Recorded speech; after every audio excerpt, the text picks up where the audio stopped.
I don't know if we're going to get beyond the third stage. That's called Bhajana-Kriya. Well, we can talk a little more about.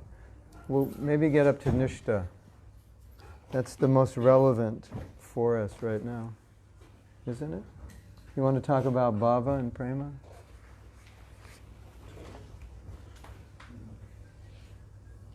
If we talk about bhava, you'll probably all fall asleep because it's so difficult to relate to and to understand. But Bhajana-Kriya we can understand. Bhajana-Kriya comes after sadhu sangha. So the way Prabhupada explains it, Sri Gaur Nitai ki jai. Okay. The way Prabhupada explains it is, you have a little faith, which means, oh, devotees are nice, or I've read a book, I like it. Some faith, something that pushes you forward, so you want, from that initial faith, you want to be with devotees. You want to meet them and hear from them and associate with them. And then, as a result, you want to be like them, and what are they doing? They're doing sadhana, and they're doing seva. So Bhajana-Kriya is that point when someone wants to begin a practice. And of course the purpose of the practice is to advance. So it's as we were saying before, each step generates the next step. So the natural consequence of sadhu sangha is Bhajana-Kriya. And yesterday we were talking about how to make people Krishna conscious, and I was saying that one of the main elements is that people have sangha. They have programs. We have programs that people can participate in, where there's hearing and chanting and sangha. And just by that sangha, what happens? What do people say? Oh, I want to begin practicing. That's the value of association. So, whatever we can do to give people an opportunity or an excuse to associate with devotees, we should do, because by that association people become devotees, and then from that association they want to begin sadhana. And once they begin sadhana, then everything good happens. So in my efforts to help people become Krishna conscious, one of my main focuses is on getting them to do some sadhana, little, maybe one round, something every day. Because I know if they do that, something's going to change, right? So, sangha creates sadhana. It's the next thing that happens. If you get a lot of sangha, someone's going to do sadhana. And if they do sadhana, what's going to happen? Things are going to change in their life. So, now, we're going to discuss what happens when someone does sadhana. Now, and you might say, well, is there a reason someone will begin sadhana and somebody won't? And is it because they were pious in their last life? Not necessarily. Because the cause of bhakti is not material piety. Is it because they're intelligent? Maybe. Spiritually intelligent. But ultimately, bhakti isn't caused by anything material. It's caused by the mercy of a devotee. So, if we want to help somebody, that is the greatest blessing for that person. More than anything, if you want to help somebody, Vishwanath Chakravarti Thakur says, when a devotee wants to help someone, then it's just like a laser in the military. Okay, here's the laser, drop the bomb in this spot. The devotee has his laser, okay? Okay, Sneha Bhakti, mercy for you. And Krishna says, okay, bombs are with mercy. Okay, Saki Roy, mercy for you, Krishna.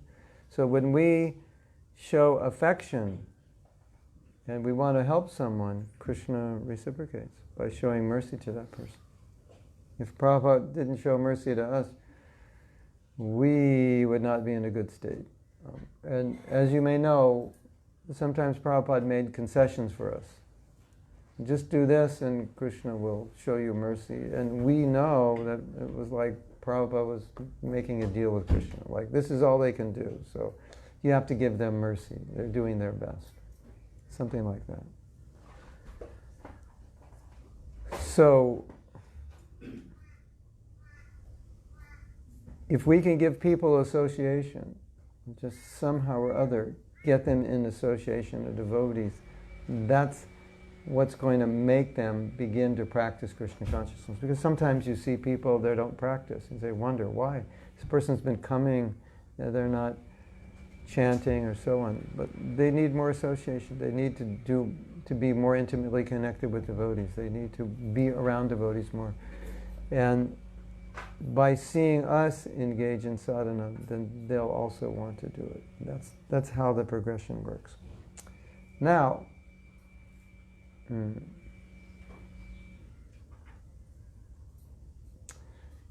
there's a book called Madhurya Kadambini, and it's written by Vishnu-Chakravarti Thakur, and it describes the various stages that one goes through in doing Bhajana-Kriya, or beginning the practice of regulated sadhana. And I wanted to read those and discuss those because they're relevant to all of us. And these are Vishnu-Chakravarti Thakur saying everyone goes through these stages. And so we can discuss the stages, and we can discuss how we're going to deal with these things, because we're all dealing with the challenges that Vishnu-Chakravarti Thakur describes in practicing bhajan or sadhana. So, this is kind of an interesting study. It's kind of a study of what a conditioned soul goes through when they begin bhakti, and perhaps we've seen all of these things. So, apparently the way it's described is like sequential. Maybe it's sequential. I can't say because it's not numbered. But the title of this is the different stages in bhakti. Different stages of Bhajana-Kriya. So I'm assuming these are stages as they're listed. So, first stage, Utsa Mayi. So Utsahan means enthusiasm, and Mayi means full of. So you would think, oh, that's good, full of enthusiasm. But Vishwanath Chakravarti Thakur translates it as puffed up with enthusiasm. Utsamai, not full of good enthusiasm, proud or overconfident. Just as a pupil entering school may think he has already become a great scholar, worthy of everyone's praise, a person just beginning devotional service can display, doesn't mean they will, but this is just for our own personal consideration, and maybe we think this way. A person can display the audacity to think that he has mastered everything. He is called Utsa Mayi, or puffed up with enthusiasm. So it's a kind of ignorant over self-confidence that I'm more Krishna conscious than I am. And as we know, if we think we're more Krishna conscious than we are, then we'll tend to not understand the power of Maya. As Prabhupada said, the only fault with my disciples is they're not afraid of Maya. So, enthusiasm definitely is necessary. But this stage is when one's enthusiasm is artificial and one has overestimated their level of Krishna consciousness simply because they're enthusiastic. And they feel they don't feel vulnerable, and they feel somewhat indefeatable. And of course, those are the first persons that Maya will defeat, right? You know the story, maybe you know the story, but it's such a beautiful story, I will tell it again. So, the devotees are with Prabhupada, and all of a sudden Prabhupada asks a question out of the blue. What's the difference between me and you? Interesting question. What would you say? If you were sitting with Prabhupada and he said, what's the difference between me and you?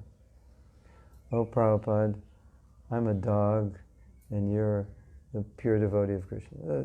You could imagine what the devotees were saying. You know, you're Krishna conscious, we're not. You're pure, we're impure. And Prabhupada, he didn't acknowledge any of those. And he said, no, difference is you can forget Krishna, I can't forget Krishna.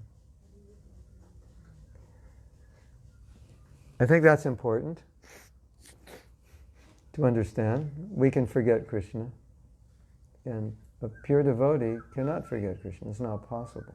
When you love someone, you can't forget them. When you don't love someone, you can forget them, even if you don't want to. So the next day, when Prabhupada was greeting the deities, he was praying to the deities. And apparently that was not ordinary. And so because it wasn't ordinary, and Shrutakirti noticed, later that day he said, Prabhupada, I saw you were praying to the deities. And kind of the nosy disciple, like, what were you praying? Like, should I pray that? Or, is it instructional or revealing? Or should we know what you're praying? It was just some curiosity that Prabhupada was not praying, and maybe this is something we should do. Or maybe it was just curiosity. And no. Excuse me, I have to go back. Prabhupada said, the difference between you and me is I cannot fall down and you can fall down. Not that I can't forget Krishna. I cannot fall down, but you can fall down. No matter how enthusiastic we are on the stage of Bhajana-Kriya, we can definitely fall down. So, Prabhupada, what were you praying for? Oh, I was praying to Krishna that I wouldn't fall down. But Prabhupada, last night you said you wouldn't fall down. You couldn't fall down. You said, yes, I cannot fall down because I'm praying to Krishna that I cannot fall down. But that's interesting in regards to what we're talking about, isn't it?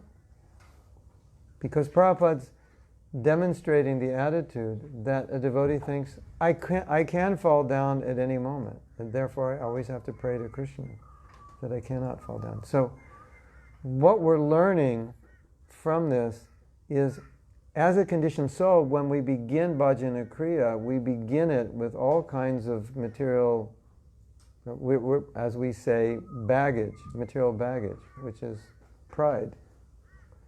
And so if we're doing well in bhakti, in a neophyte stage, what happens when we're doing well? We become proud.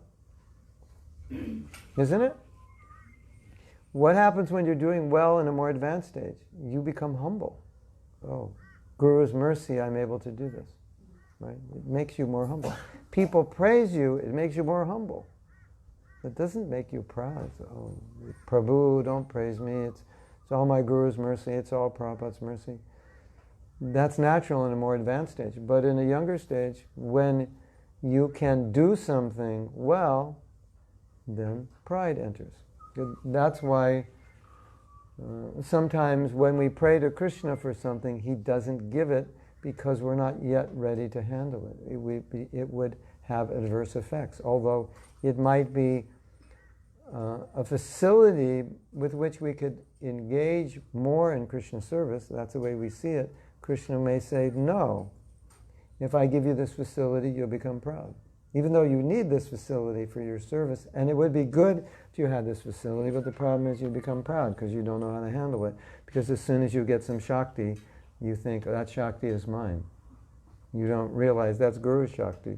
And it's a gift given to a humble devotee. So one time Prabhupada said that when we're praying to Krishna, Krishna may not give what we ask for because we can't handle it. And even though we're asking for something very pure, we're not pure enough to handle the pure.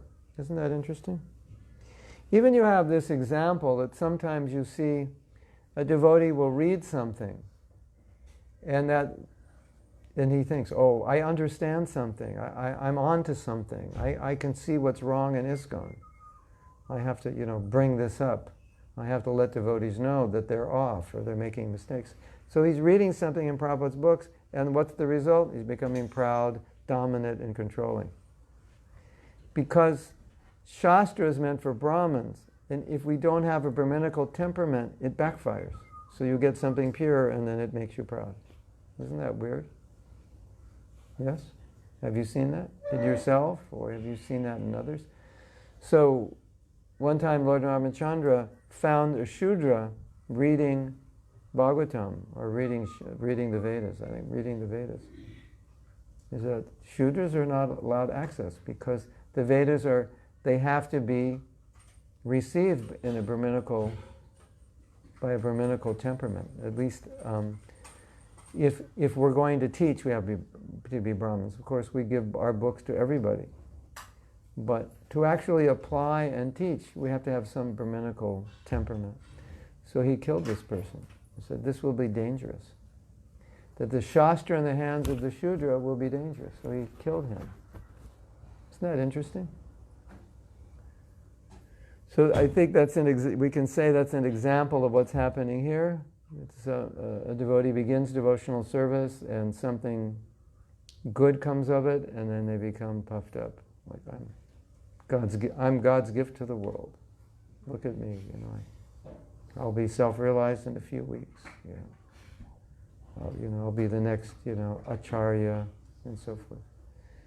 Of course, I'm exaggerating, but some thinking like that does take place at a certain stage. So, as we were saying, the proper mentality is, I am nothing without the mercy of my Guru. That mercy is absent in my life.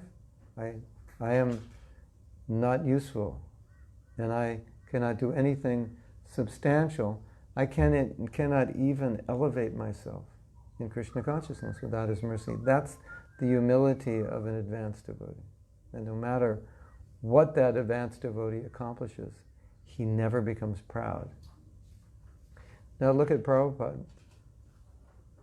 What did Prabhupada do? Prabhupada did something no acharya and no avatar has ever done. He spread Krishna consciousness outside of India and was successful. No acharya has done that. Even Lord Chaitanya didn't do it. Bhakti Siddhanta didn't do it. Bhakti Vinod Thakur, they wanted it, but they didn't do it. No, and Prabhupada did it. Did Prabhupada become proud of that? An accomplishment that great that no one has ever done in the history of the world? And what did Prabhupada say? Mercy of my Guru. That was his analysis. How did it happen? Guru's mercy, Guru Kripa. That's because a pure devotee is humble. Now imagine, ladies and gentlemen, you were the one who did it. Would you be sitting here humbly on the floor, waiting in line for prasadam? Probably not. You would be expecting some red carpet treatment. After all, you were the one who spread Krishna consciousness, and if it wasn't for you, none of us would be here, so you're the top #1 devotee. And you know it, and you want to make sure everyone else knows it. That's what would happen if we did that, which is why Krishna would not let us do that. Because it would be the supreme paradox. You do it, and then in order for it to continue, you have to be humble. And we wouldn't be humble enough to deal with that, and it would ruin everything. You agree? Imagine, you were the one who did it. No one in the history of Gaudiya Vaishnavism did it except you. And you'd wake up every morning and go, wow, maybe I'm an incarnation. Maybe, in my last life I was, Brihaspati. Maybe actually I'm an associate of Lord Chaitanya. Who knows what I am? Unless I am, how can I do that? And Prabhupada never thought that way, which is incredible. Prabhupada said, I didn't do anything. Oh, Srila Prabhupada, you're great. I didn't do anything. All right, so, like, have you ever done something great and said I didn't do anything? Yeah, that was just PR. You told everybody, oh, I didn't do anything. But why did you say that? So they'd think you're great.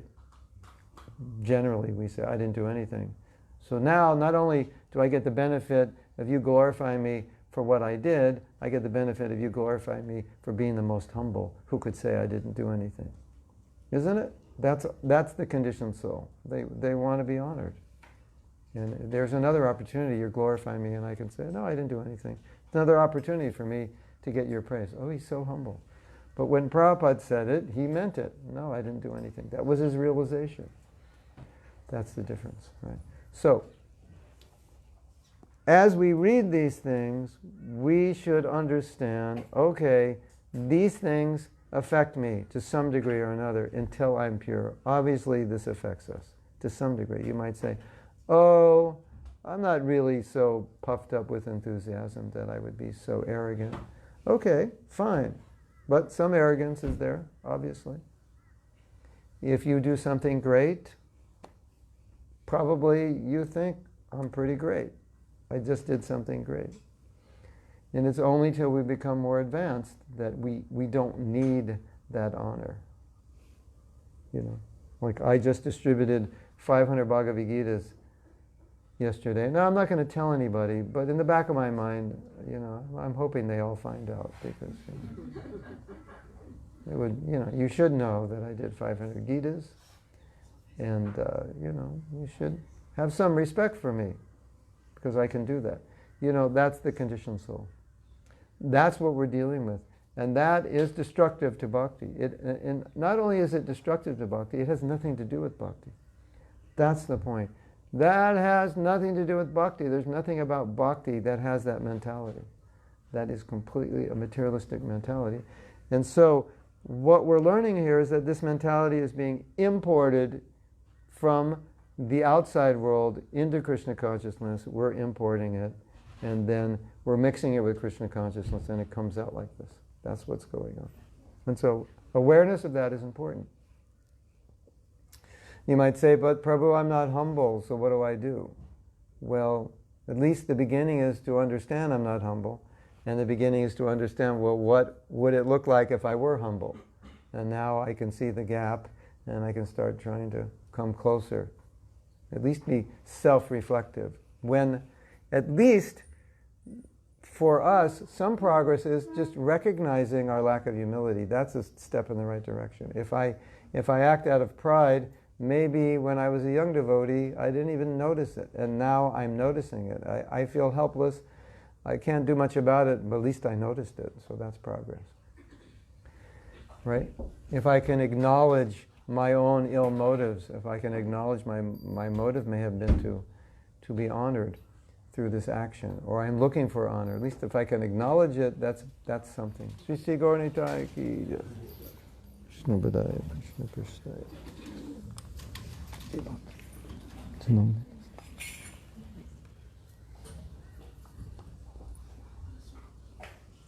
Is that okay? Any questions on this first point? Yes. On the question of this Lord Ramachandra feeling that Shudra, there's different versions of that in scriptures. The point, main point is this overall, that a Shudra should not be reading in all that.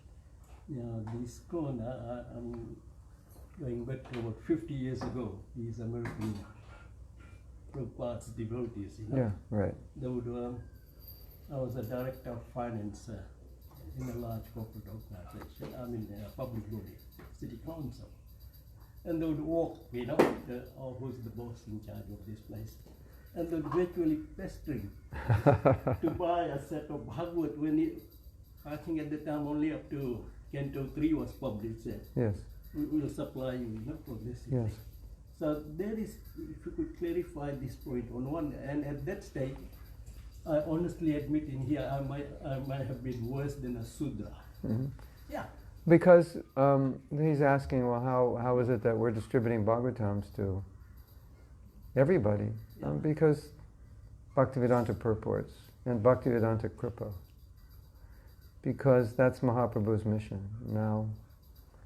Now you'll become qualified by the mercy of Guru and by the holy name. That's otherwise no qualification. And I think Prabhupada must have understood also there is some danger in doing that Bhagavatam in the hands of the wrong person would be misunderstood. But at least, because his purports are there, they had every facility to understand properly. So as Brahmins, as teachers, our job is to enlighten people. So now you have the correct understanding. You have the purport. Because Prabhupada said, without my purports, you couldn't understand my books. So that's the idea. And then if we offer people the holy name, then that enables them to become more sattvic, so to have the proper consciousness to understand Shastra. So, and if we give them prasadam, all these things help. If I may comment a bit on that, if you let me. And with that, that was Lord Ramachandra in his teaching, in his vision of 9 processes of bhakti. So Pratham Bhakti, that's in Hindi, Santankar, like association with the sadhu sangha and all that. Yes. And with that, interestingly enough, because I was questioned, to buy, so I paid the money, got some, and started reading it. So what's all this about? Why these people? And then it brought me closer to ISKCON. Even Yes. today, right after 50 years, I can't live without associating with ISKCON. Although I'm initiated in another sampradaya, Rudra sampradaya. Mm-hmm. But in our sampradaya, association is the foremost thing. And Yes. Guru Pad Pankaj Puja, that's why I make, efforts at least twice a week, Saturdays and Sundays, to be here.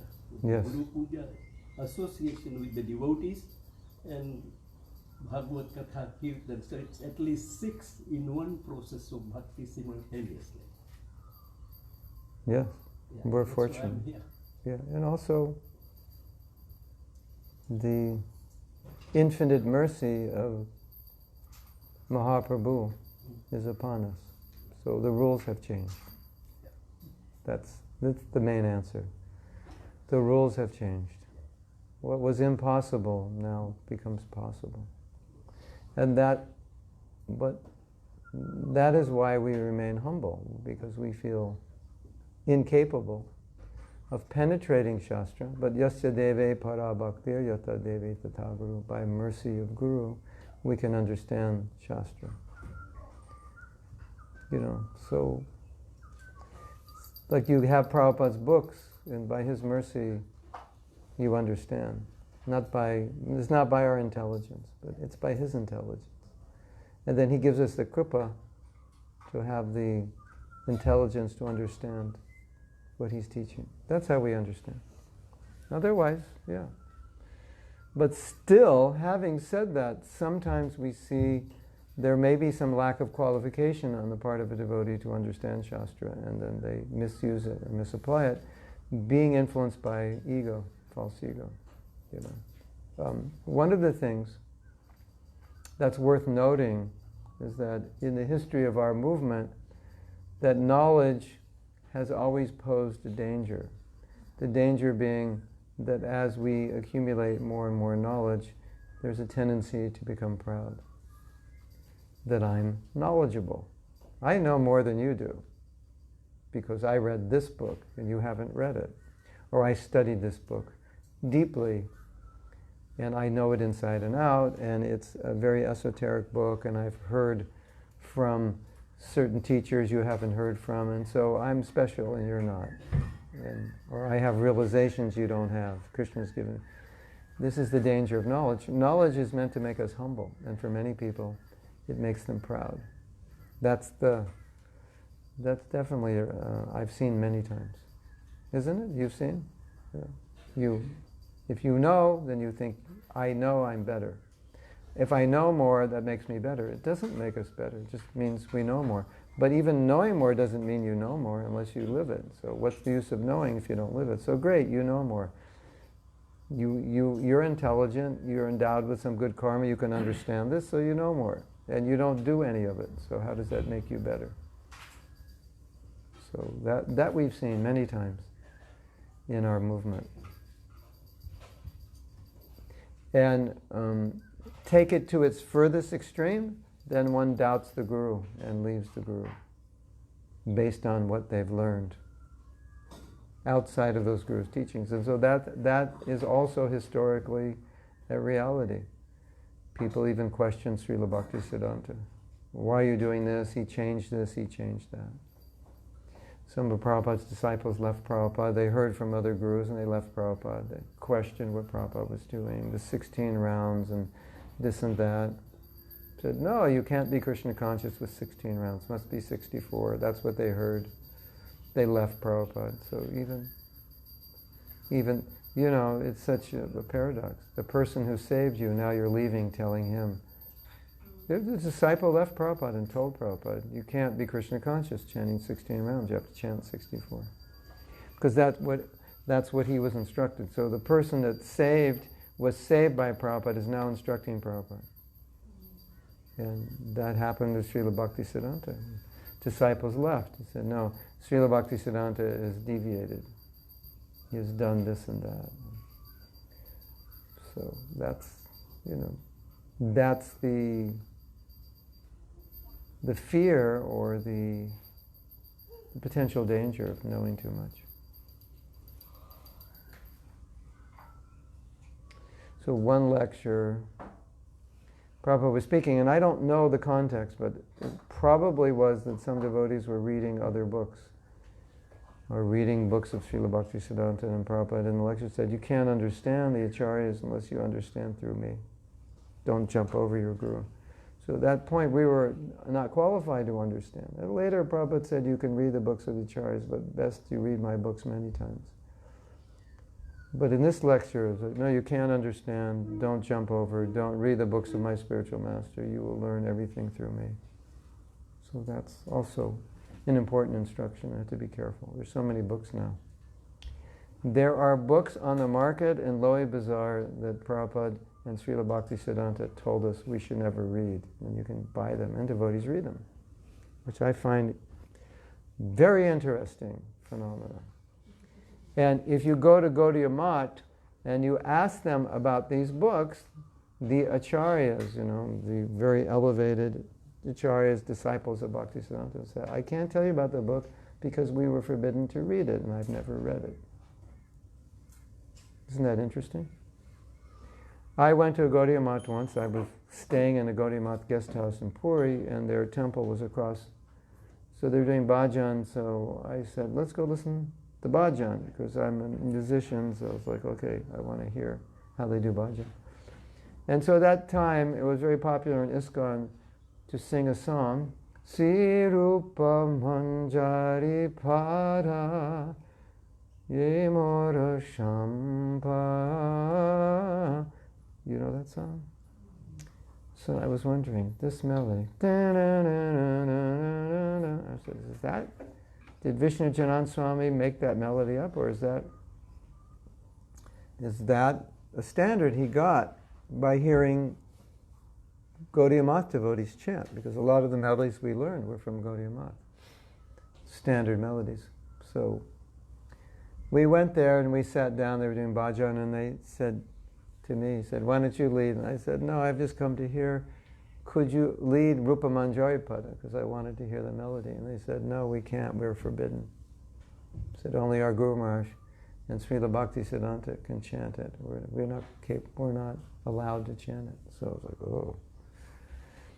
We also heard that when they were doing a reading, like through the Bhagavatam or reading through the CC, when it came to chapters about intimate exchanges between the Krishna and the gopis, there would be no discussion. They would just read the verse and they'd read on. Whereas other chapters they would discuss, but those chapters they were not allowed to discuss, unqualified. Isn't that interesting? So it's something to consider. Angels fear to tread. What's the thing? Fools jump in where angels fear to tread. Something like that. Okay. So, what time are we going to end? So I know how much time to spend on each one. Is there any scheduled time? 9 o'clock.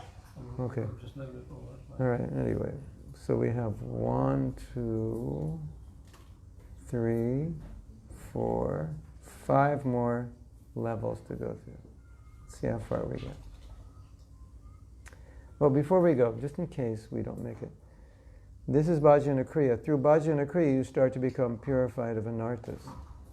And then on Nishta, you become purified enough that the anarthas, they're still there, but they don't have much influence on you.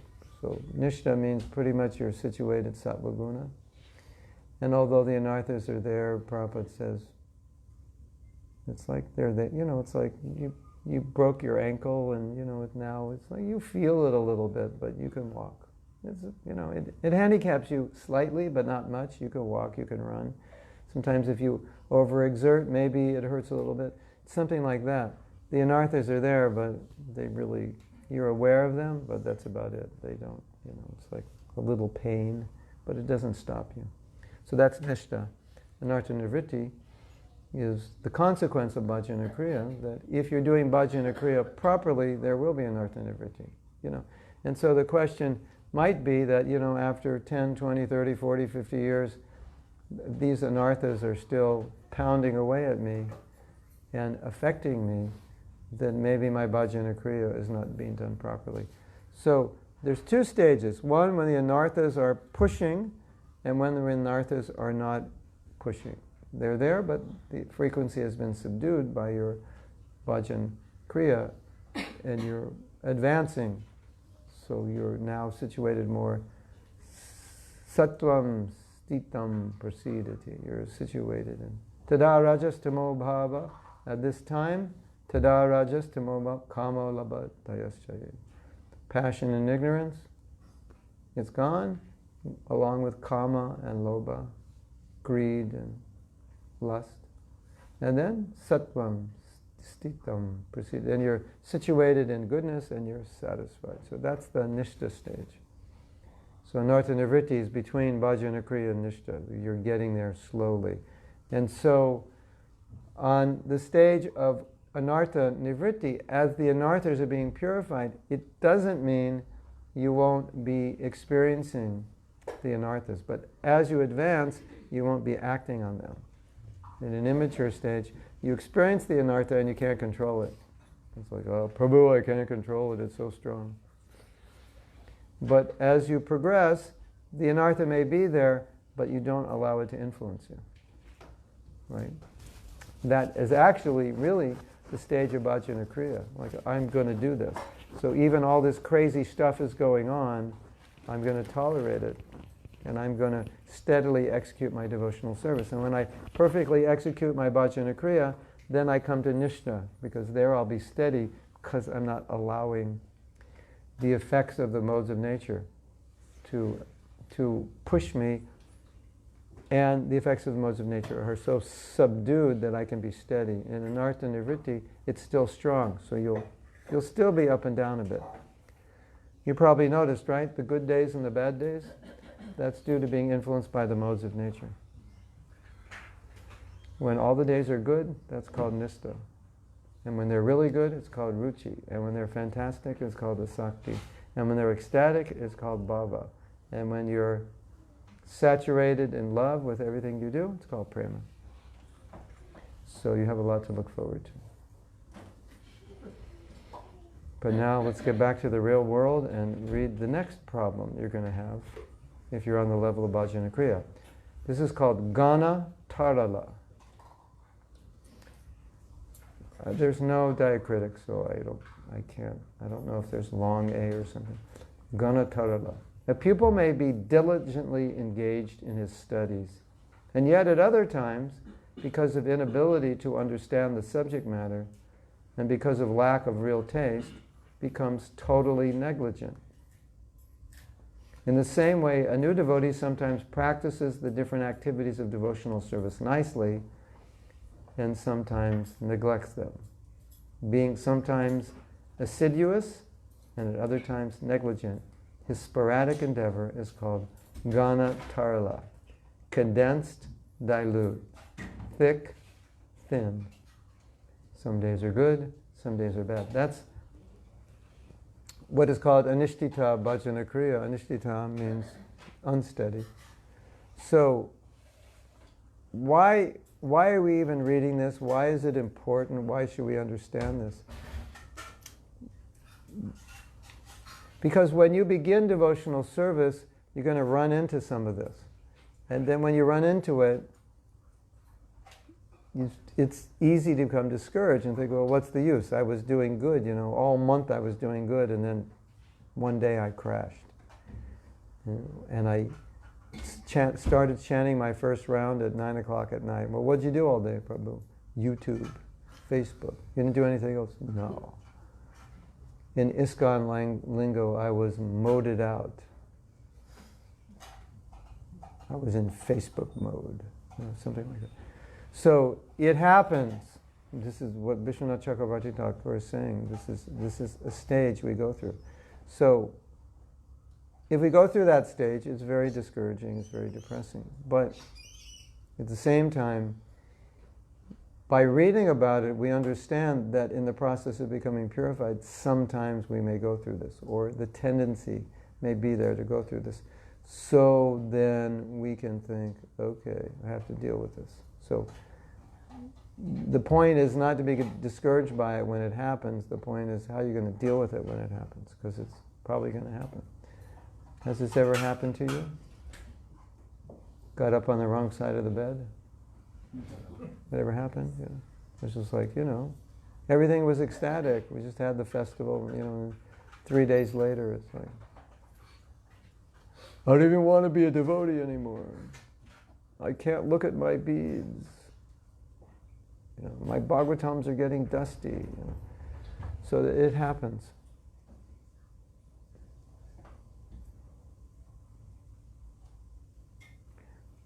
The attitude of devotees expressed in Chaitanya Charitamrita. There was a Brahmin who lived in a place called Avanti, and this Brahmin was a miser, and people hated him. Even his family kicked him out. He was such a miser. He had money and they lived in poverty.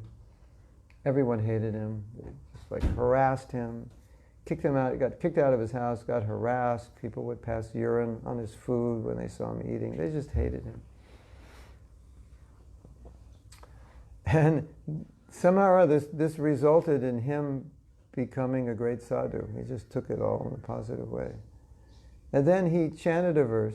This is the verse of the Avanti Brahmin. I will cross over this great vast ocean, Duranta Param, this endless ocean of material existence. I will cross it over by being Krishna conscious. He had this determination. I'm going to do it. And then you're thinking, oh, what a puffed up fool.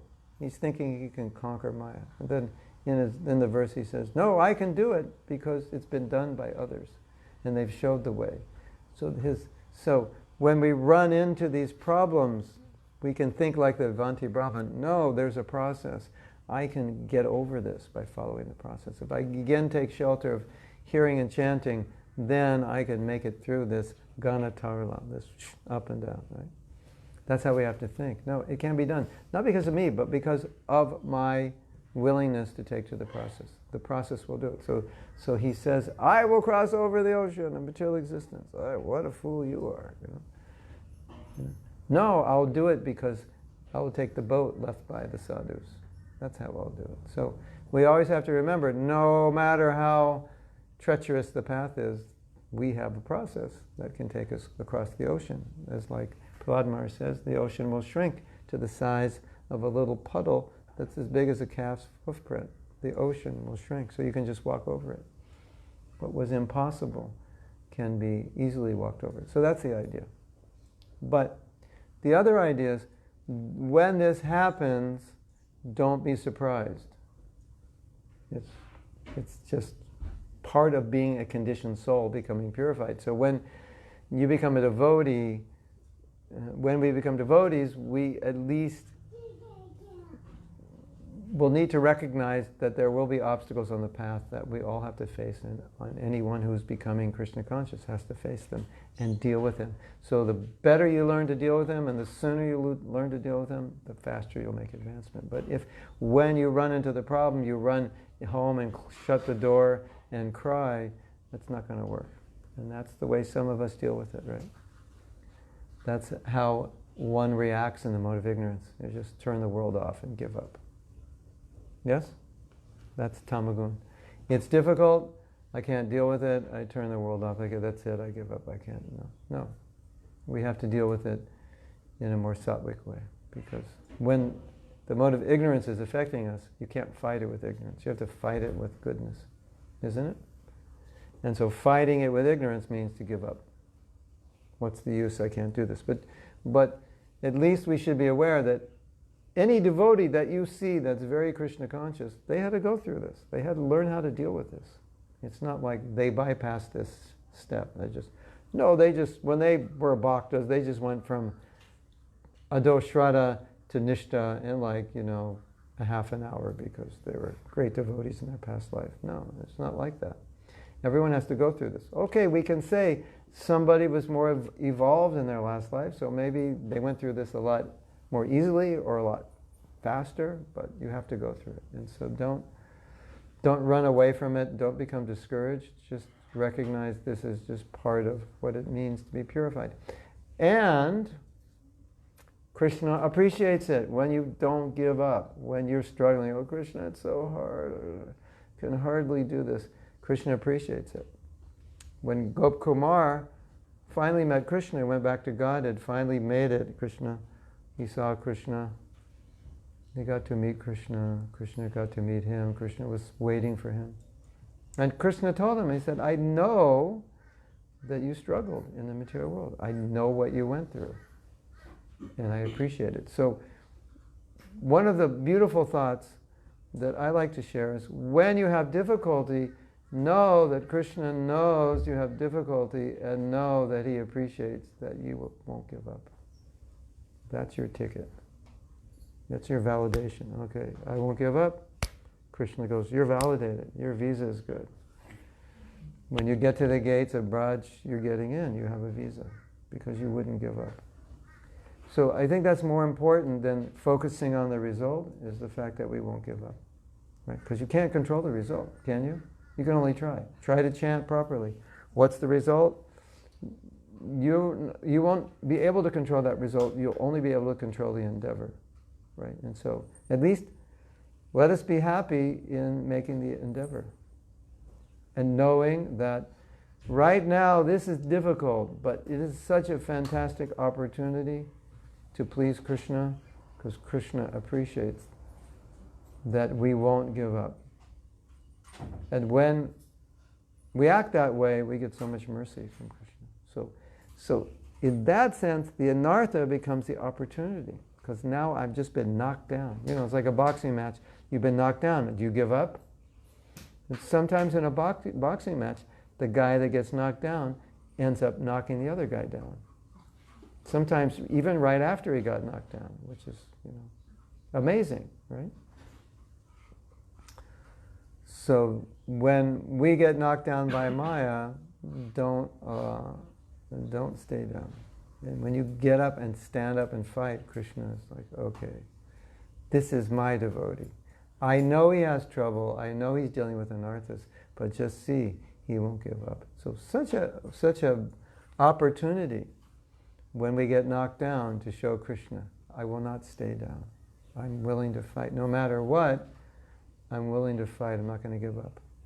It's even, in a sense, if you look at it, even in a sense, it's in a sense, a greater opportunity than you normally have. When you get knocked down, I can show Krishna. Even though I got knocked down, I won't stay down.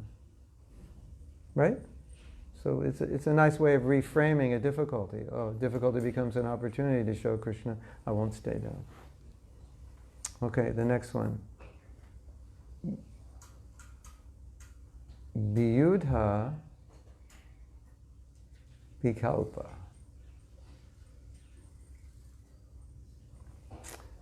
This is called extensive speculation. Quote, this is classic.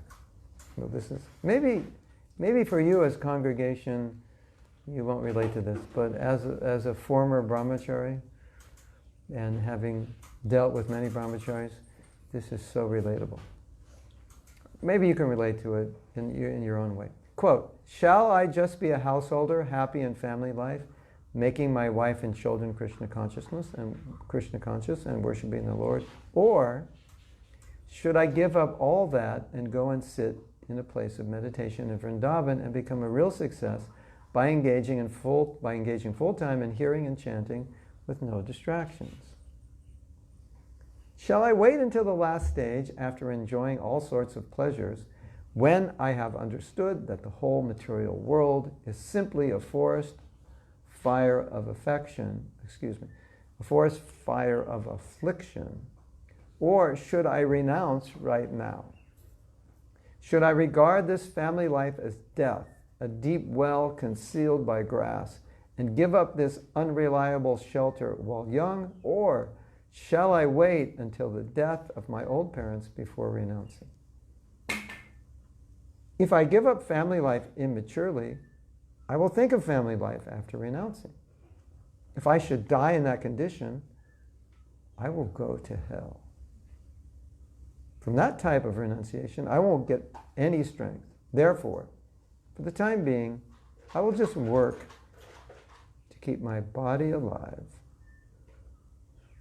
And later, after satisfying all my desires, I will enter Vrindavan and worship the Lord in full dedication.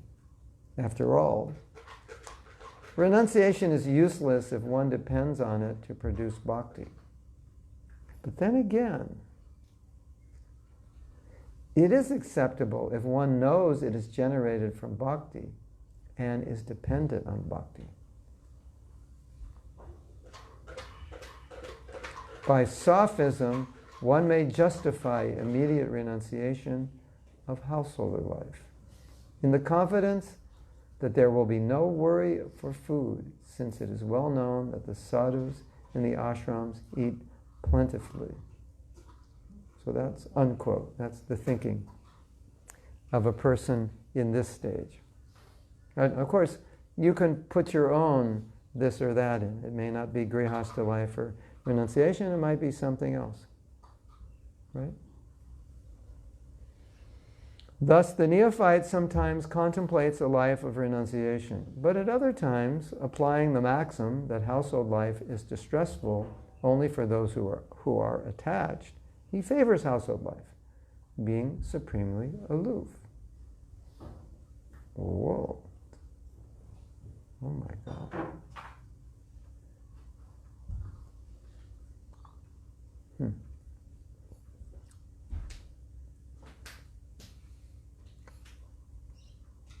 Oh, God, we lost it. Amazing. Something mystical happened.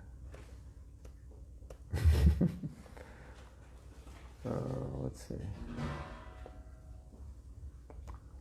Let's see what we can do. Is there hope? Oh, we got it back.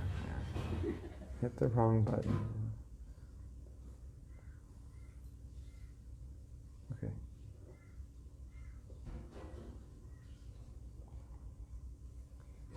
Thus, the neophyte sometimes contemplates a life of renunciation, but at other times, applying the maxim that household life is distressful only for those who are attached, he favors household life. Quote, shall I engage in chanting or perhaps in hearing, or shall I engage in service?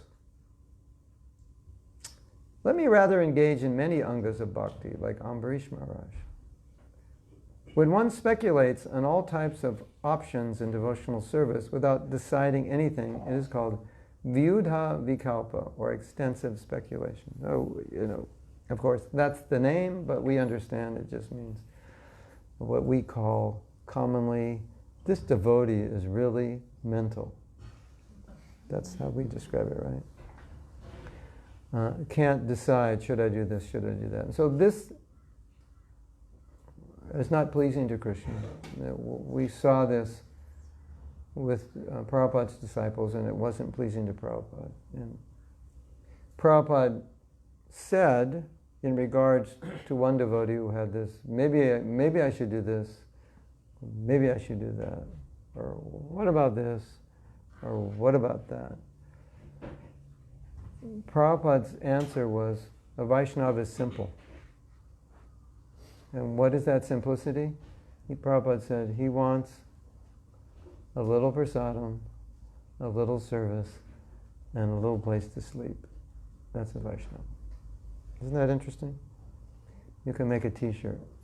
Just give me a little prasadam, a little service, and 6 feet to lie down, and I'll be happy. That's a Vaishnava.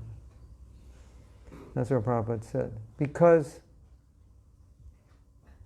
Prabhupada saw this unsteadiness as a definite sign of spiritual weakness. There's a nice story. This one female devotee who Prabhupada personally made her a devotee. He spent a lot of time with her, gave her a lot of affection and a lot of patience, and made her a devotee. So she had come to India. And during those days in India, Prabhupada more or less treated the women like he treated the men. He really didn't make much distinction. And if you ever see the pictures of the Harinam parties, the men and women are all together. And it was kind of the American culture at that time. And so Prabhupada went along with it. And the women said, we never felt like women with Prabhupada. He never made us feel like, oh, you're women, don't do that. Or sit over there. He never made us feel that way. But at some point the men started doing that, and they were making her feel that way. And she got very discouraged. And she went to Prabhupada and said, I quit. I can't go on anymore. These men, it's intolerable the way they're dealing with me. And Prabhupada said, you cannot quit. You do not have a right to quit. There's only one person in ISKCON who has a right to quit, and that's me.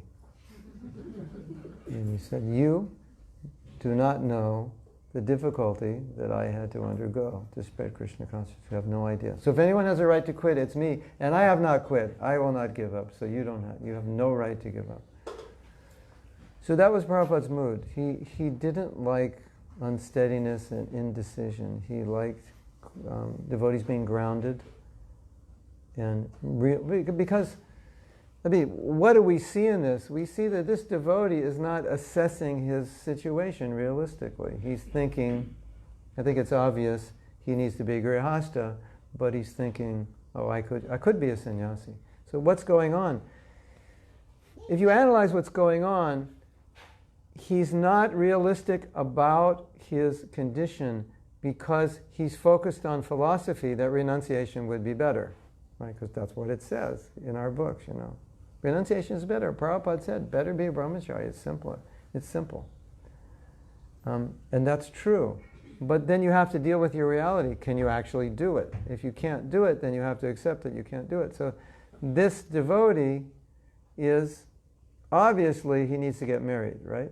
If someone came to you and said, well, these are the pros, these are the cons, what would you say? You'd say, Prabhu, you've got so many reasons to get married, you're not a brahmachari. Brahmacharis don't have reasons, so many reasons. Or he comes to you with a long laundry list of reasons not to get married. That's a definite sign that he should get married. Because brahmacharis don't have laundry lists of reasons not to get married. Only people who need to get married have, brahmacharis don't think about it. Because they're not attracted to it, so why would they think about it? Isn't it? We used to know in the ashram, you'd always get these men who would become quite antagonistic to women. It's just like more than others. They would be talking about how bad women are. And we'd all joking, oh, well, he's going to get married next week. He's the next one. It's obvious. Brahmacharis, real ones, don't talk about how bad women are. They just don't talk about women favorably, unfavorably. They're just neutral. So the difficulty is that our shastras say you should do this. And so in our head we know what to do. But our existential condition is I can't do that now. I'm not ready for it. So then we oscillate. But I should do it. But maybe I should do this because that looks too hard. But if I could do this, it would be better than doing that. And so, but once you're realistic about your existential position or your internal position, you're not mental. You just know, okay, this is what I have to do, and then just do it. Okay, if you need to get married, get married. If you don't have to get married, don't get married. Finished. Don't think about it. It's over. You're realistic about it. You've made peace with it, and you do it. I would say that for brahmacharis, for many of them who lived in ashrams for years, their decision to marry was solely based on what was going to be the best for their Krishna consciousness. It wasn't a decision that I'd like to do this. This will be fun. I get my own big house and I can have, 2 cars. And it wasn't so much like that. It was just, this would be best. This is my conclusion. For me now, this will be best for my Krishna consciousness. So then it's just like, okay, it's best. Finished. No more mental platform. Right? We saw this stage of bhakti was very prominent in the early days of ISKCON. A year or two after men got married, they'd write a letter to Prabhupada, say, can I take sannyas? I can't deal with this. And they'd take sannyas, and then 3 years later, they'd remarry. Give up sannyas and remarry. So we saw this happening again and again and again. It wasn't, if you're realistic, okay, maybe you don't like grihastha life so much, but you need it, you just accept it. Okay, I need it. And you don't think about sannyas anymore. You don't think about leaving. You just accept. This is the reality. I need it. It'll be the best thing for my Krishna consciousness. It's over, and just do it. Should I do this service, that service? I could do this, I could do that, but if I do this, then that happens. And then what do? Basically nothing.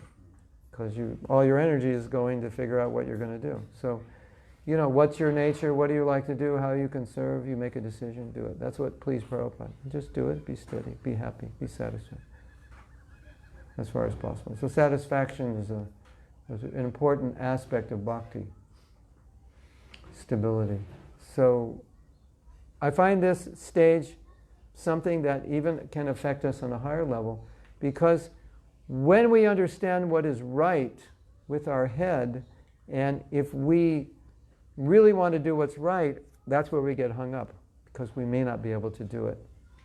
But we know it's right, and we want to do it, but we can't. And then we oscillate. No, but I should do it. Yeah, but it's not so natural for me in this stage. Yeah, but I really want to do it. This is the best thing. It's what my guru would want.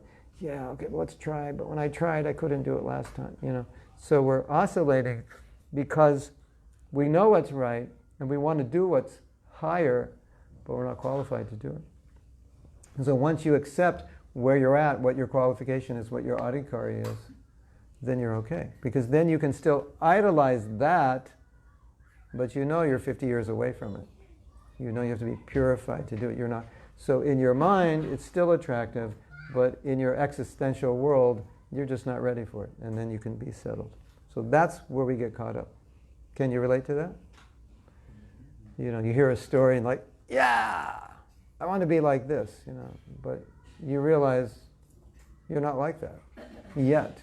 So it's good that you want to be like that, but you have to be realistic about how you're going to get there and when you're going to get there and when you're capable of trying to get there. So we had many devotees who after a few years of marriage asked Prabhupada if they could take sannyas. It was common. It was so common that I had talked to Prabhupada's secretary, and you know what he would say? He'd open a letter, Prabhupada would say, what is it? And he would say, another sannyas letter. Another. They were like, it was like coming all the time. Let me give you some context. Okay, most of you here, or all of you here, are married or will be. So you know what married life is like. It's not always easy. You live with someone who sometimes tells you things you don't want to hear, and tries to correct you, and tells you left your socks on the floor, and you left, water on the floor of the bathroom, and so you didn't have that before you were married, and so you didn't realize you were going to get a second mother when you got married, right? Or I can't speak from a woman's point of view exactly what they go through, but I can speak from a man's point of view. Oh, I didn't bargain for that, and I didn't know they wanted so many things. I only have 2 kurtas and 2 dhotis as a brahmachari, and now my wife's saying she needs 1 sari for every day of the year. I said, but you only go to the temple like once a week. I know, but I still, just in case I decide to go every day, I can't show up in the same sari. And you're trying to understand this. And you're like, but that's a lot of money. Well, yeah, you're going to have to work. And so these men would end up like this, right? And then the sannyasis would come to the temple, fired up. And they'd have their servants, and they were traveling around, and it was just like the life. Sannyas was the life. If you were a sannyasi, you got every mahaplate. That was just the standard. And you got your own room, and no brahmachari could even dream in his wildest imagination of having his own room. You slept on the floor with 20 other men in some garage or some basement. That was what. And now you're a sannyas. You have a servant and your own room and all the maha, and you just travel and preach, no management. That looks a lot better than this. Why did you leave your socks on the floor? I told you.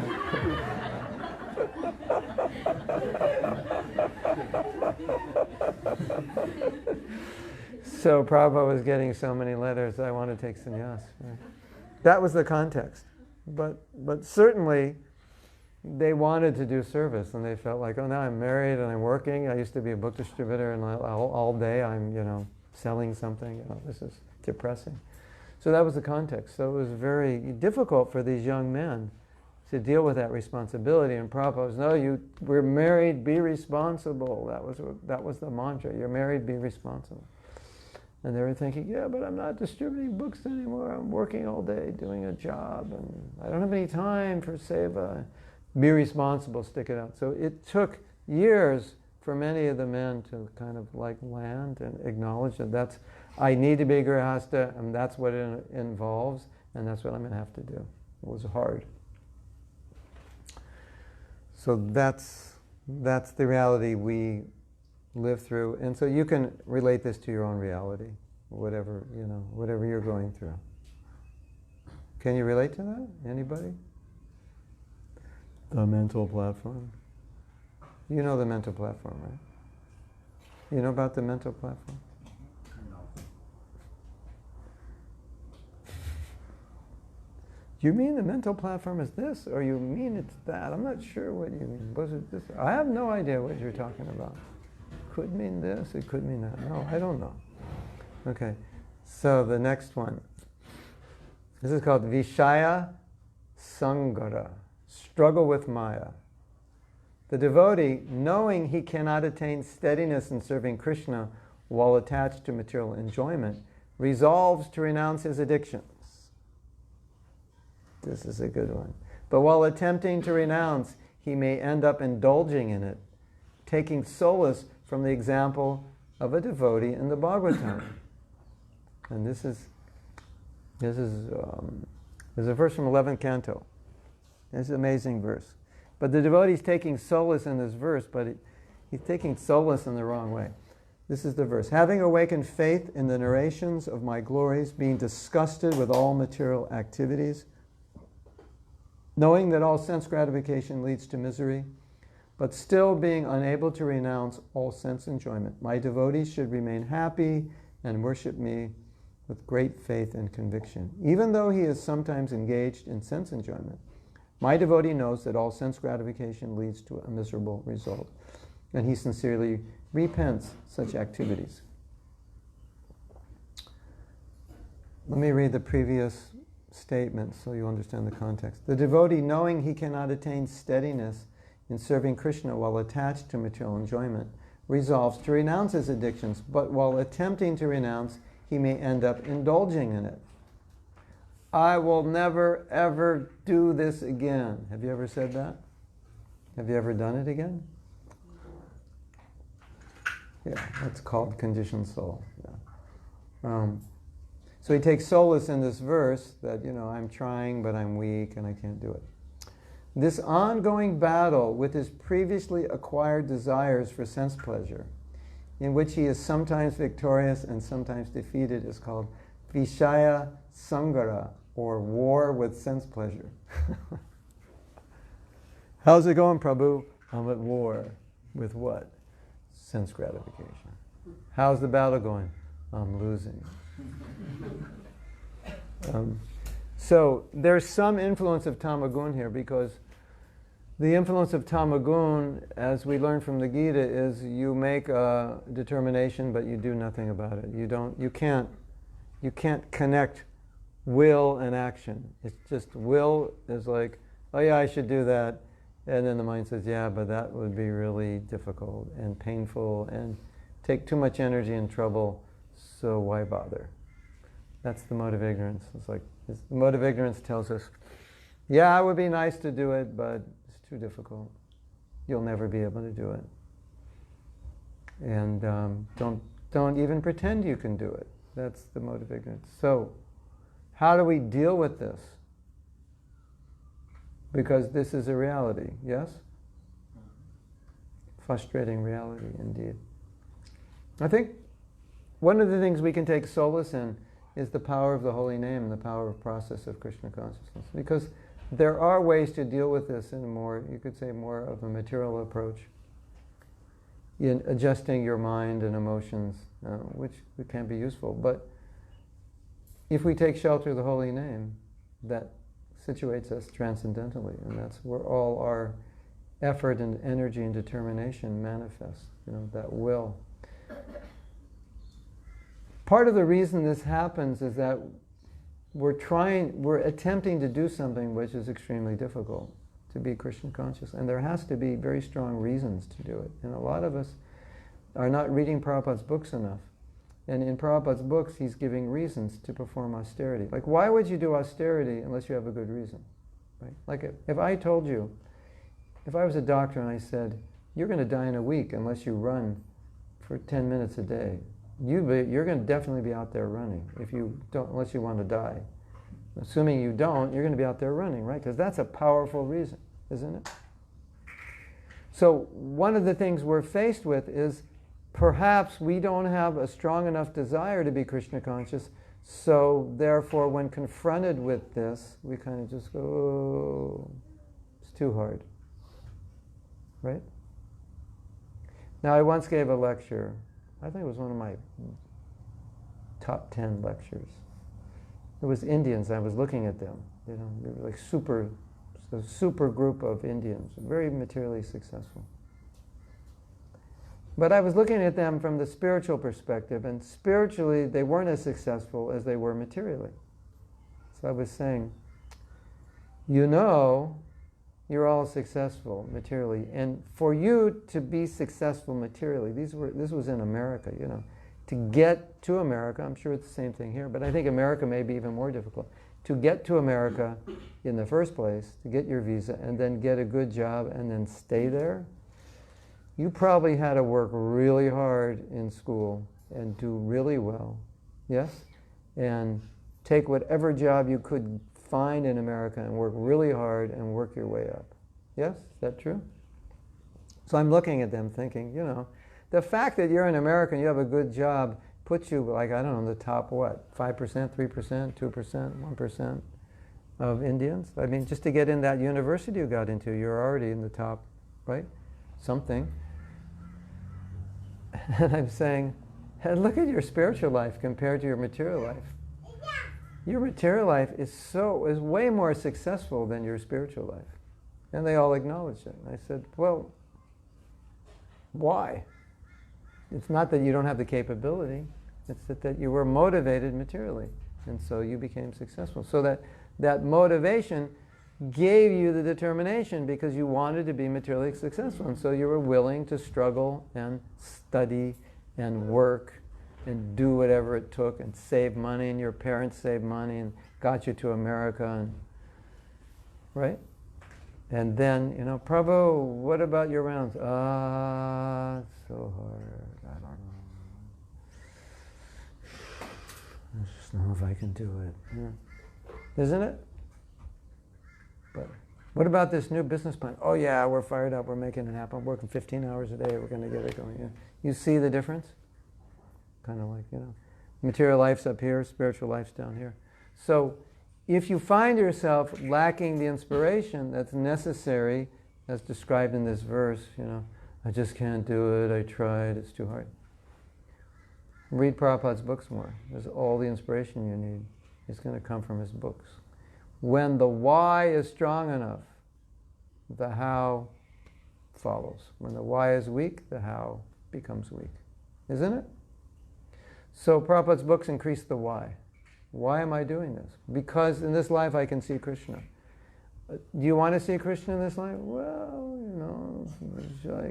it's not that hard, yeah, I guess. That doesn't work. Yeah, it'd be nice, I don't know. I'm kind of fallen, I don't know if I can really do it. Would you like to start this new business? Yeah, well, come on, let's do it. That's the problem. Hey, Prabhu, down at the car dealer, there's the 2020s have come out already and they're on sale. Well, let's go, Don't you have rounds of chant? I'll do it later, So that's our problem, isn't it? You agree? So Prabhupada, his books put things in perspective so that the motive for material life starts to go down a bit, the motive for spiritual life goes up. And unless that motive for spiritual life is a little stronger, you're going to run into this problem. You won't know how to deal with it. It'll just control you. Yeah, I know I should, but... And then you have your but. You know what comes after but? You know what comes after but? An excuse. Some people say you should not have but in your vocabulary, because after but comes the excuse. You should change but with and. I know it's hard, and. Okay, and what? And, okay, I can't say but. I know it's hard, and I'm going to try. Because but means I can't, and means, okay, what are we going to do about it? So some people say, just take the but out of your vocabulary and replace it with and. So, we're all in this world, we're all conditioned, and perhaps our desires to be Krishna conscious are not as strong as we would like them, but Prabhupada's books will give you all the reasons. Right? We're just enamored by the material world, and then we open Prabhupada's books and goes, you don't know if you have 7 days to live. Oh yeah, I better get serious. Isn't it? Immediately, the lens just adjusted, I was thinking, but next year I'll get the new house, and next year the new job, and next year this, and you read, that you don't know if you have 7 seconds to live. Oh, and then adjustment lens. Oh, I guess I should not worry about the new house next year. I think first let me just chant my rounds well, and I'll worry about other things later. It puts things in perspective. So that's important. And if we're trying to be Krishna conscious and we're not reading Prabhupada's books regularly, all I can say to you is, good luck, Prabhu. I hope you make it. I don't know how you're going to make it, but I hope you do. Prabhupada's books are a necessary aspect of our devotional service because it gives us the impetus. Yes? You agree? Yeah. As soon as you read them. So I told a devotee was having trouble. I said, if you read Prabhupada's books 2 hours every day, you will have no trouble. And so I wrote him.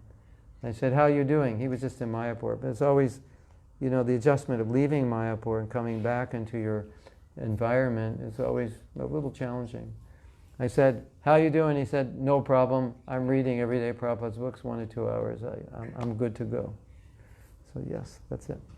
Okay, we have 2 more and we have 5 minutes. Unless you give me an extension for Ekadasi. Are we not having breakfast this morning? Is that your policy? No? We are? You want to cancel breakfast? It's Ekadasi? Austerity. It's only food, You can live without food for a few hours. This next one is called Niyama Akshama. The devotee may then resolve, from today I will chant such and such number of rounds of japa. I will pay so many obeisances, and I will render services to the devotees. I will not talk on any subject except the Lord, and I will give up all association with people who talk on material matters. Though he makes such resolutions every day, he is always unable to execute them. This is called niyama akshama, or inability to follow rules. Vishaya sangara is the inability to give up material activities, whereas niyama akshama is the inability to improve his devotional activities. So it's just a different variety of the same problem, which is solved by reading Prabhupada's books. Okay, so we have the last one. Taranga Rangini. This will be especially appreciated by surfers. Yeah. It is well known that people become attracted to a person possessing bhakti due to bhakti's auspiciousness. And as the popular saying goes, by attracting the populace, one becomes wealthy. Bhakti produces much opportunity for material gain, worship, and position. These are weeds around the creeper of bhakti.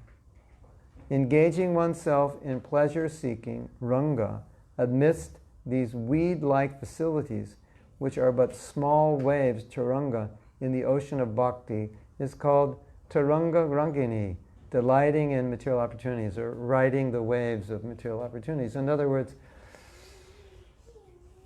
one of the weeds or anarthas of bhakti is actually produced by bhakti. Because by bhakti, you'll get some facility. People will give you honor. I've often said that if you stay in ISKCON long enough, by default, you will be honored. Whether you do anything honorable or not, just the fact that you stayed long enough, people will go, wow, Prabhu, you're 89 years old and you've been doing this since you were 28. Obeisances to you here. Let me give you money. Let me massage your feet. It's just, you just stick around long enough, you'll get a few gold medals. You'll be honored by your gray hair. Your gray hair will be your ticket to respect. But this is definitely a fact, there's no question. And so, Vishwanath Chakravarti Thakur says, here we see bhakti is producing, a consequence of bhakti is an anartha, a potential anartha, that you get respect, followers, resources. And if you're not able to handle them, then the effects of bhakti become your downfall. So just know it, whether you like it or not, and some of us do not like it, but just know it, whether or not you like it. If you advance in devotional service, you will be honored. And you're going to have to learn how to accept honor with humility, because the longer you stay, the more you'll get. Whether you believe it or not, I can guarantee you, when you're older, you're going to get it. If you're not getting it yet, you'll get it. And you might think, well, not so bad. It's nice to be appreciated. Yeah, it is nice to be appreciated. But it can get quite excessive as you advance. As people will see Krishna coming through you, and they'll let you know that. And it can be quite a challenge. So Srila Bhaktisiddhanta has said something beautiful. He said that a pure devotee, an advanced devotee, no matter what happens externally, no matter how many followers, how much wealth, facility, no matter what happens externally, internally, he never forgets. There's no situation, there's no kind of praise or resource that's given to him that can cause him ever to forget that he's simply a humble servant of Krishna. Isn't that beautiful? There's nothing, and for us, it's not like that. There are plenty of things that could happen to us which would cause us to forget that I'm a humble servant of Krishna and start to make us think, actually, I'm pretty good. Not only pretty good, I'm quite good. In fact, I'm a lot better than everyone else, right? So when you're praised, the danger is you'll believe it. And so Srila Bhaktisiddhanta said, when you're praised, you're supposed to think, this person is telling me what I should become. Not that I am that, but they're telling me you should become that. And when a person criticizes me, I should think, Mahaprabhu has sent this person to teach me Trinadapi Sunichena. Not that I should retaliate. Who are you to tell me? Who are you to criticize? No, thank you. You're keeping me humble. So that's the attitude. And if we don't have that attitude, then two problems. Obvious problem, we'll be affected by it, but then it's going to affect our ability to preach, because Krishna won't allow us, or we won't allow ourselves to go further, because we'll be enamored by the facility that we're getting. So humility is essential to deal with this problem. Because this definitely is going to happen if you stay long enough, I'll guarantee it. And when I'm long gone, you can remember that day when you're 70 years old, sitting in the temple, and people are coming in, paying obeisances to you, and you go, oh my God, I never thought this would happen. Mahatma Prabhu said it, and it's actually happening. You know? I'm still here, and people think, that's amazing. You're still here. Let me touch your feet. And if they do that, don't ever think it's anything other than the grace of your Guru, grace of Prabhupada, and the grace of the process of bhakti. And if you think like that, you're okay. You'll be safe. Does anyone have any questions or comments? Just a quick comment, Prabhu. You mentioned about this Vishesh Sangra. Yeah. My understanding of the scriptures and study of that is that Sangra, that our whole life, very life, is every day a battlefield. Yes. And that's the effect of Maya. And to overcome that, we worship and surrender to the Lord of Maya, Mahapati, Lord Krishna, through the Guru. Yeah. Davyesha Gunamaya, Mamamaya Duradya, yeah. Through the grace of Guru, we can conquer Maya. Not that we conquer Maya. Yeah. It's conquered for us. Yes. Thank you. Anything else? Yes. When we get praised, can't we just give back the praise to the Buddha who praised us? No. And I'll tell you why. I can't say no, but I'll tell you why. Because if a devotee praises us and we give back praise, they will feel like we just rejected the praise that we gave them. So let's say, here, I want to give you a present. Here's a present. Come here. I'll demonstrate this. This present will demonstrate praise. So I give him the present, and he goes, and you say, oh, I can't take this. Let me give it to you. But that's not what I meant. I meant like if someone says, like, Kela Prabhu ki jai, and then you say, Mahatma Prabhu ki jai. Yeah, okay. Let's do it. Let's do it. Mahatma Keli Prabhu ki jai. Now, Thank you. Mahatma Prabhu ki jai. no, you have to give me the flower back. I don't have to give you the flower. But that's the flower is the praise. The flower represents the praise.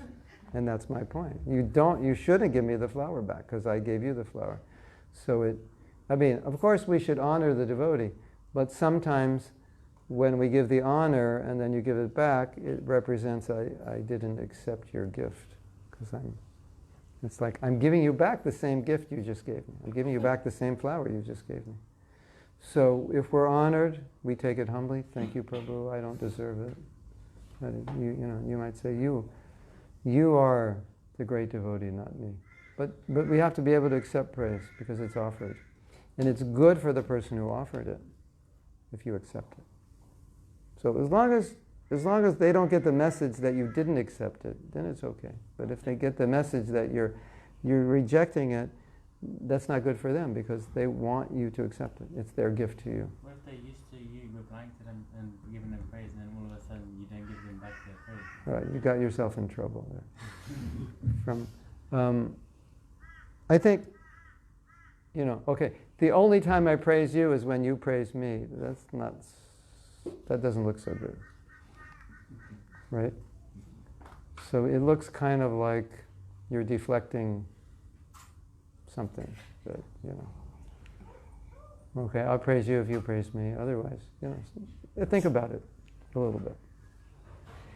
Well, of course we should praise devotees, that's for sure. But not only when they praise us. What about as well when they praise us? It might be seen as artificial or as not accepting the honor that they gave you, trying to deflect it back. Prabhu, you're great. No, you're great. No, you're great. No, you're great. They're offering that praise, and if you accept it, it's inspiring for them. It's their gift to you. Mahatma Prabhu, you're great. No, I'm not. You're great. No, I'm not. You're great. That's a bit artificial, isn't it? I never said no, I'm not. Like you accept their praise, but then you give them back praise. Not Yeah, saying, you're right. I'm not saying like Test it. You're not going to take the praise. Test it out. See what happens. See how they react. Judge by the result. It can be artificial. It's possible. You're holding the flower now. You have to give me back that flower that I gave you. That's the praise.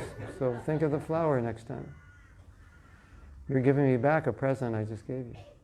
Okay, it's nice you give me a flower, but I gave it to you. I want you to have it. Think about it. Next time you praise, give a flower with it. And tell them, if you want to praise me, you have to give back the flower. See what happens. Okay, anything else? Yes? What is the solution for niyama akshama, like unsteadiness for in spiritual life? Like if I vow for a 1 hour reading daily, then I end up with a 15 minutes, 30 minutes because of the So I think, the ultimate solution is to chant properly.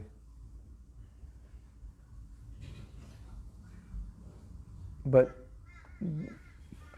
the reason we may not be committed may vary from person to person. But if you want a philosophical answer, the answer is tamaguna. Because in sattva-gun, your determination and your action are the same. In tamagun, your determination and your action are the opposite. And in passion, your determination and action are only the same if it gives you some material pleasure. So, there are artificial ways to deal with willpower, but I think something that I've contemplated for us as devotees is just the concept of commitment and vowing. Am I committed? How committed am I to what I say I will do? And so that's something to meditate on. Committed, because it's really a commitment to yourself. You say, I'm going to do this. Okay, you're committing to Krishna, but you're also committing to yourself. So that's something to contemplate, to become more committed. Like if I say it, like we can say, if you don't intend to do it, don't say it until you, and then once you say you're going to do it, that's it. That can become a principle for you. Like, I'm not going to say I'm going to do anything unless I'm sure I'm going to do it. Because I'm a committed person, and I don't want to say something that I'm not going to do. So that's the idea of I am my word. My word and my action are equal. So if that is true, then I must make sure I don't give my word to anything I can't do. So that may be a practice we all have to develop. Think twice before you give your word. Am I actually able to do this? In research, they find that if you commit to another person, you're more likely to follow through than if you commit to yourself. So that's interesting. So that may be something you may want to consider. Oh, I will commit to another person. But I think a higher level of integrity is that we commit to ourselves and we do it.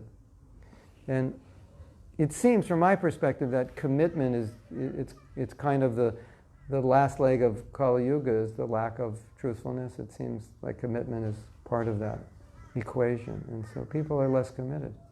I was told, like the early part of the century, the 1900s, that big business agreements were done on handshakes. There weren't even contracts, because people, when they gave their word, that was it. That was a different culture, and we've lost that. Now even we have contracts, and we look for loopholes to sue. So I think we're living in a different time where, look at divorce. What's the big marriage and $100,000? Or what did that, what was it, and every relative you had in the three worlds was there, What was that about? Well, I don't feel the spark, so it's over, That's what we're dealing with, isn't it? So we have to, look at our own commitments. How committed are we? I said at my initiation, I will do this. Well, did I mean it, or did I just say it? I told my husband I will do this. Did I mean it, or did I say it because I wanted to do it? It sounds good, but I wasn't committing to it. So what Prabhupada said about commitment, he said, you don't have to make it. There's no force. But once you make it, then if you break it, then that's lower than human life. Human life, okay, he said, it's all right. Don't make it. if you can't follow it. We won't force you. But if you make it, then you have to follow. So that's something we all can contemplate. We don't want to push people to take initiation if they don't feel 100% ready to commit. So I think the question you ask me, really you should ask yourself. Say, why don't I commit to things I know I need to commit to? And the answer for all of us may be different, slightly. And it's an important question to ask. I have a workshop on vows, which I've recorded onto video.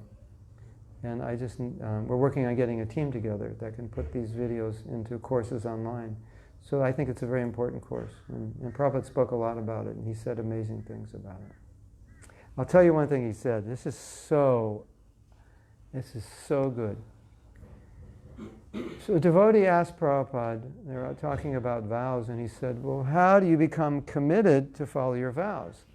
And Prabhupada shot back and he said, you have no right to ask that question. And it seemed like a perfectly good question. So Prabhupada went on, we didn't understand. The devotee said, no, Prabhupada said, his answer was by following your vows. Because the devotee thought, well, Prabhupada didn't understand. I'm asking how to follow my vows, and Prabhupada saying, by following your vows. No, Prabhupada, I mean, how do you follow the vows?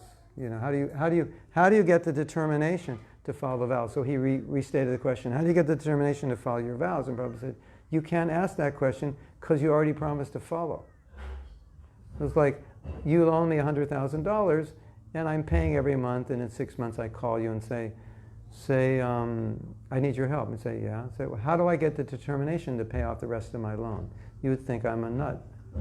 But what are you talking about? How to get the determination? It makes total sense if we put it in that context.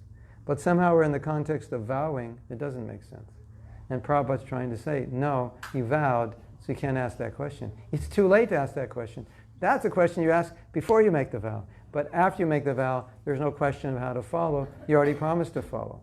So Prabhupada's saying, that's what a vow means. You promise to follow and you follow. It's over, it's finished. There's no, but what's the strategy? There is no strategy. You promise, you just do it.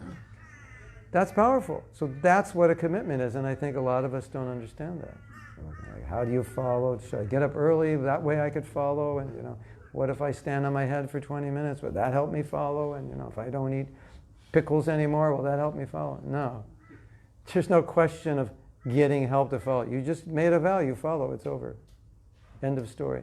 That was Prabhupada's powerful answer. And then some devotee said, but Prabhupada, some devotees are weak. And Prabhupada said, so why are you giving into weakness? You made a vow. It's just like so simple. But because it's Kali Yuga, we don't think that way. It's like, well, I can't follow because of this, and I've got this emotional issue, and I'm sensitive in this way, and had a bad upbringing, and my guru is like, he's not around anymore. We've got like this whole list, and Prabhupada saying, wait a minute, you promised to follow, end of story, that's it. That's the mentality he wants us to develop. Of course, I'm not saying it's easy, and I'm not saying I perfectly do that, but that's the answer. So the answer to your question, that's the answer. How do you follow? By following. And don't make it if you can't follow, and once you make it, that's it. Okay, I made it, I have to follow. It's over. End of story. That was Prabhupada's instruction. That's what it means to make a vow. That's a perfect answer. You have no right to ask that question. How do I follow? You already vowed. What an answer. Nobody understood the answer. We don't think like that. I want the book, the 10 steps to following your vows. There is no 10 step. You already made the step. You made the vow. It's over. There's no book. Yeah, here's the book. Every page is blank. Just you made the vow. First page, you made the vow. Follow. Every other page, blank. That's the book. Yeah. I was thinking of writing books like that, like 300-page books, and only like one thought on the first page, and the next page says, go back to page 1. Every page, go back and do page 1. That's my book. And that would be the book on vows. Maybe some of you should publish that book. Yeah. Hare Krishna. Okay, we can stop here. Thank you very much. Srila Prabhupada ki jai. Go Premanandi. Hari Hari Bol. His Grace Mahatma Prabhu ki.